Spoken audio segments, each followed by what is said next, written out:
నమస్కారం. ఇటీవల మన ఇండియన్ రూపీ ఐఎన్ఆర్ విలువ తక్కువ అవుతుంది.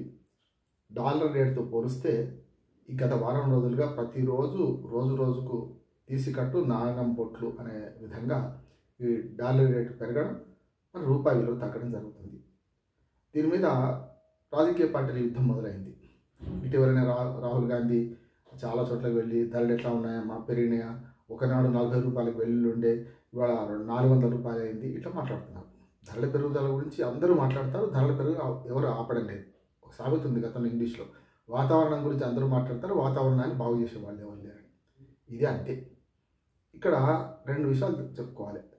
గతంలో ఇదే మోడీ, ప్రధానమంత్రి నరేంద్ర మోడీ గారు గతంలో కాంగ్రెస్ ప్రభుత్వం ఉన్నప్పుడు డాలరుకు రూపాయి రేటు తగ్గడం, డాలర్ రేటు పెరగడంతో చాలా విమర్శలు చేశారు. ఐసీఈ మీద రూపీ ఉన్నది అని రూపీని ఐసీఈ మీద చూపించి ఒక ట్విట్టర్లో అప్పుడు పోస్ట్ చేశారు. సరిగ్గా అదే పోస్ట్ ఇప్పుడు జరుగుతుంది. గత వారం రోజులుగా డాలర్ రేటు 85-86 మధ్యన అటు ఇటుగా ఇండెక్స్ మారుతూ ఉన్నది. రూపీ ఇండెక్స్ అంటే 85-86 దాకా పోయింది. నిన్న మొన్న వాటికి 85-31.31కి ఇవాళ అంటే 85 రూపాయలు. ఉజ్జాయింపుగా చెప్పాలంటే 86 రూపాయలు 85 రూపాయల మధ్యన ఈ కొట్టుమిట్టాడుతుంది. ఐసీ మనకి ఏమంటారు దాన్ని, అది తీస్తారు కదా, తీసినప్పుడు కిందికి మీదికి గ్రాఫ్ ఎట్లా మారుతుందో అట్లా మారుతుంది. ఇది సమస్య కాదు. ప్రభుత్వాలు శాశ్వతం, పార్టీలు శాశ్వతం కాదు. వీళ్ళు వచ్చినప్పుడు వాళ్ళు వచ్చినప్పుడు బట్టి విమర్శిస్తుంటారు. అసలు డాలర్ రేటు ఎందుకు పెరుగుతున్నది, మన రూపీ విలువ ఎంత తక్కువవుతుంది, దీని మీద మనం ఆలోచన చేద్దాం. ఇప్పుడు make in India, made in India అనే మాట అంటున్నాం, కానీ ఇప్పటిదాకా కూడా మనం స్వయం సమృద్ధి సాధించుకోవాలి. దీనిలో ఇప్పటికి కూడా చైనా దిగుమతుల మీద ఆధారపడుతున్నాం. చాలా ఉత్పత్తుల మీద, చిన్న పిల్లవాళ్ళు ఆడుకునే బొమ్మ నుంచి మొదలుకొని అనేక ఉత్పత్తులు మనం అక్కడికి తెచ్చుకుంటున్నాం. రెండవది అమెరికా మీద కూడా ఆధారపడుతున్నాం. ఉదాహరణకు అమెరికాలో ఇప్పుడు మనకి ఏవైతే యాప్స్ ఉన్నాయో, వాట్సాప్, ఫేస్బుక్, ట్విట్టరు, ఎక్స్ అయింది ఇప్పుడు, ఇన్స్టాగ్రామ్, ఇవన్నీ ఎక్కడి యాప్స్ అన్నీ కూడా అమెరికా కంపెనీలు. ఇటు పోతే కొన్ని కార్లు మనం చూద్దాం, యూరోపియన్ కంట్రీస్ తెచ్చుకుంటున్నాం. అసలు యూరోపియన్ కంట్రీ లేకుండా మనకి ఇప్పటిదాకా ఏ ఉత్పత్తి కావడం లేదు. ఉదాహరణకు స్కోడా కారు, మనకు వోక్స్ వ్యాగన్, ఇవన్నీ యూరోప్ కంట్రీస్ నుంచి వస్తున్నాయి మనకి. అంతేందుకు మన దగ్గర బాలానగర్లో చిన్న ఒక మధ్యతరగతి లేకుంటే మేజర్ పరిశ్రమ పెట్టాలంటే అయితే రెండు ఆప్షన్లు మనకు. వాటి యంత్రాలన్నీ కూడా అయితే జర్మనీ తెప్పించుకోవాలి. Germany standard. చైనా కొంచెం తక్కువ, కానీ డబ్బు తక్కువ పెడితే దొరుకుతుంది. ఈ రెండు దేశాల నుంచి మనకు అంటే యూరోపియన్ యూనియన్లో జర్మనీ కూడా ఉంది కదా. కనుక మనము మన రూపాయి విలువ తగ్గడానికి ప్రధానమైన కారణం, మన ఉత్పత్తులు అవతల వాళ్ళకి అమ్ముకున్నప్పుడేమో మనం డాలర్లో చెల్లిస్తున్నాం, మనం తెచ్చుకున్నప్పుడు కూడా డాలర్లో చెల్లిస్తున్నాం. సమస్య అక్కడ. అందుకే విదేశీ మారక ద్రవ్యం మన దగ్గర ఎందుకు తక్కువ అవుతుంది అంటే, ఇచ్చుకున్నాడు వాయనం పుచ్చుకున్నాడు వాయనం అంటే వేరు. మన రూపీ ఎక్కడ చెల్తలేదు ప్రపంచవ్యాప్తంగా. మన రూపీ పక్కనే 4-5 దేశాలు చెల్తుంది, కానీ మన రూపీ ఎక్కడ చెల్లడం లేదు. చెల్లని రూపాయలు గీతలు ఎక్కువ అంటారు. అందుకని మనం కూడా ఏం మాట్లాడుకుంటాం అంటే, ఇవి మనం ఒకరి మీద ఒకరు విమర్శలు చేసుకుంటాం, కానీ చెల్లని రూపాయిగా మిగిలిపోతుంది. ద్రవ్యోల్బణం పెరగడం ఆగదు. ఈ ప్రభుత్వాలు ఏది మారినా ద్రవ్యోల్బణం పెరగడం వల్ల, ఒకనాడు ఇడ్లీ నేను చారానికి తిన్నా, నిజమే, నాకు 67 ఏళ్ల వయసు, ఇడ్లీ 25 పైసలు, దోశ 40 పైసలు తిన్నా. ఇవాళ ఏమాత్రం మామూలుగా రోడ్డెమ్మడి కొనుక్కున్న దోశ 40 రూపాయలు తక్కువ ఉండదు, ఇడ్లీ 25 రూపాయలు తక్కువ ఉండదు. అంటే ద్రవ్యోల్బణం పెరగడం వల్లే కదా, డబ్బు అదే, వస్తువు అదే, కానీ డబ్బులు పెరిగినాయి. దాన్ని మనం గమనిస్తే ఒక 2 విషయాలు మనం గమనించాలి. ఎందుకంటే సామాన్యుడికి అర్థమయ్యే భాషలు చెప్పాలి. ఇప్పుడు ఫారెక్స్ నిల్వలు ఏమిటిది ఇవన్నీ చెప్తే చాలా క్రిటికల్ ఉంటుంది. మామూలుగా రంగనాయకమ్మ గారు నాకు ఆదర్శం. పెట్టుబడి అనే గ్రంథాన్ని ఆమె చాలా చిన్న ఉదాహరణతో మనకు చెప్పింది. నేను కూడా అది ప్రయత్నం చేస్తాను. ఆర్థికవేత్తగా కాకుండా ఒక సామాన్యుడిగా దీన్ని విశ్లేషించే ప్రయత్నం చేద్దాం. ఇక్కడ డాలర్ రేటు పెరిగింది కనుక పరస్పరం వీళ్ళు కొట్టుకొచ్చి వస్తున్నారు. నేను డాలర్ రేటు పెరగడానికి ప్రధాన కారణం, డాలరు ప్రపంచం అంతా చెల్లుతుంది. డాలర్ కంటే కూడా మనకు యూరోపియన్ యూనియన్ డబ్బు ఉంది కదా, యూరోస్, డాలర్ కంటే ఇవాళ 90 రూపాయల దగ్గరగా ఉంది డాలర్. యూరో ఇది 85 రూపాయల దగ్గర అవుతుంది, 89 చిల్లర యూరో ఉన్నది. యూరోని మనం గమనిస్తలేం. ఎందుకంటే యూరో మనం ఇచ్చేదని పోయేదని మన దగ్గర నుంచి తీసుకుంటున్నారు, కానీ మనకు వచ్చేటప్పుడేమో మనకు యూరో నుంచి కానీ మనకు వచ్చేటప్పుడేమో డాలర్లు తీసుకుంటున్నారు వాళ్ళకు.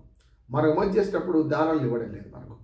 అందుకని సమస్య ఇక్కడ వస్తుందంటే, యూరోపియన్ యూనియన్ నుంచి మనం వచ్చుకున్నా వాళ్ళు యూరోలు ప్రమోట్ వాళ్ళు చేసుకుంటారు, అమెరికా నుంచి డాలర్ ప్రమోట్ వాళ్ళు చేసుకుంటారు. అంతేందుకు చైనా నుంచి మనం వస్తువులు తీసుకుంటున్నాం, చాలా వస్తువులు, కానీ మన ఐఎన్ఆర్ అంటే మన ఇండియన్ రూపీ చెల్తలేదు అక్కడ.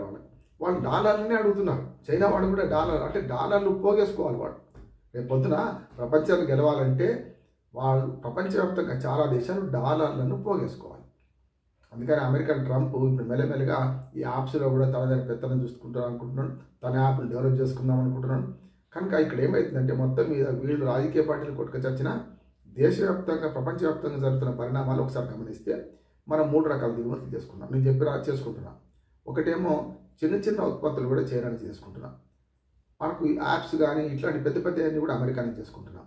కార్లు కానీ మంచి మంచి మెషినరీ కానీ ఇవన్నీ మనకు స్విట్జర్లాండ్ నుంచో లేకపోతే జర్మనీ నుంచో జపాన్ నుంచో మనం యూరోపియన్ కంట్రీస్ చేసుకుంటాం. అంతేందుకు సింపుల్గా చెప్పాలంటే మనకు వైన్ కదా, స్కాచ్ అంటాం, మనకు స్కాట్లాండ్ నుంచి వస్తుంది.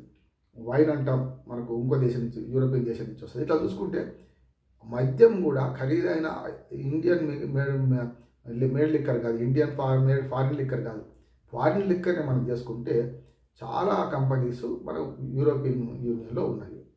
అక్కడ ఆ దేశాల్లో ఉన్నాయి. మనం ఇది మద్యము 2 రకాల వైను స్కాచ్ కానీ ఇవన్నీ కూడా బయట దేశాల నుంచి వస్తే చాలా కాస్ట్లీ. దాన్ని కూడా మనం ఏం చేస్తున్నాం, మళ్ళీ అక్కడ కూడా డాలర్లు చెల్లిస్తున్నాం. చూడండి, దోపిడీ పరస్పరం ఒకరినొకరు దోపిడీ చేసుకుంటూ వేరు. మనము డాలర్ల రూపాయల్లో దోపిడీ కూడా అవుతున్నాం, రూపాయలే మనకు ఇవ్వాల్సి వస్తుంది. అందుకని వాళ్ళు 85 రూపాయలు చిల్లర చేరింది అంటే ఒక మునిగిపోయింది అంటే అనుకుంటారు. రాజకీయ పార్టీలు పరస్పరం ఒకరి మీద ఒకరి ట్విట్టర్లో యుద్ధాలు చేసుకుంటారు, ట్విట్టర్లో ఎక్స్ అయిపోయింది. ఇప్పుడు ఎక్స్ అంటే ఇట్లాగే అంటే ఒకరినొకరు ఖండించుకోవడే ఉంటుంది, ఇంకేం లేదు. కనుక దీన్ని మనం అర్థం చేసుకుంటే మనం చేయాల్సిన పని. ఇంకోటి యువాన్లు ఏమో చైనాయి, యువాన్లు మన దగ్గర చెల్లవు, కానీ వాళ్ళకి డాలర్లు చెల్తాయి, మనకు డాలర్లు చెల్తాయి. మనకు యూరోపియన్ కంట్రీస్ ఉన్న యూరో ఉన్నది, మనకు డాలర్లు చెల్తున్నాయి, వాళ్ళు కూడా డాలర్లు తీసుకుంటా అంటున్నారు ఇక్కడికి మనం ఇచ్చినప్పుడు కూడా. మూడోది ఆహార ఉత్పత్తుల్లో పప్పు గింజలు, నూనె గింజలు, పప్పు ధాన్యాలు ఇవి బాగా దిగుమతి చేసుకుంటున్నాం. వీటికి కూడా మనం డాలర్లు ఇవ్వాల్సి వస్తున్నాయి.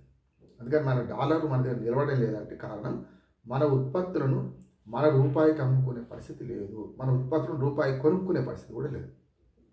అమ్ముకుంటప్పుడు డాలర్ ఇస్తున్నాం, తీసుకుంటప్పుడు డాలర్ ఇస్తున్నాం, లేకుంటే అమ్ముకుంటప్పుడు యూరో ఇస్తున్నాం, తీసుకుంటప్పుడు యూరోలు ఇస్తున్నాం. అందుకే విదేశీ మార్గ ద్రవ్యం ఆగిపోతుంది. ఇంకోటి కూడా మనకు అమెరికాలో చదువు అంటే చాలా మోజు. మనకు ఎంత మోజు అంటే అమెరికా చదువు అంటే చాలా పెద్ద మోజు ఉంటుంది. ఆ మోజులో పడి మనం విద్య కోసం అక్కడికి వెళ్తుంటాం. MBA చదవడానికి ₹1,00,00,000 ఖర్చు పెడతాం అన్నాడు, కానీ రిటర్న్స్ రావు కదా మనకు. అయితే ఉద్యోగం సంపాదించుకొని వాడు డాలర్ని పంపుతాడు, మనం కూడా మన డాలర్నే కన్వర్ట్ చేస్తున్నాం ఫీజుల కోసం. అందుకనే ఇవన్నీ విద్య, వైద్యము, ఆరోగ్యము అట్లాగే ఇవన్నీ మీద మనం డాలర్లలో ఎక్స్చేంజ్ చేసుకోవడం వల్ల వస్తున్న సమస్య. దీన్ని అర్థం చేసుకోవాలి. రాజకీయ పార్టీల మాయలు పడద్దు.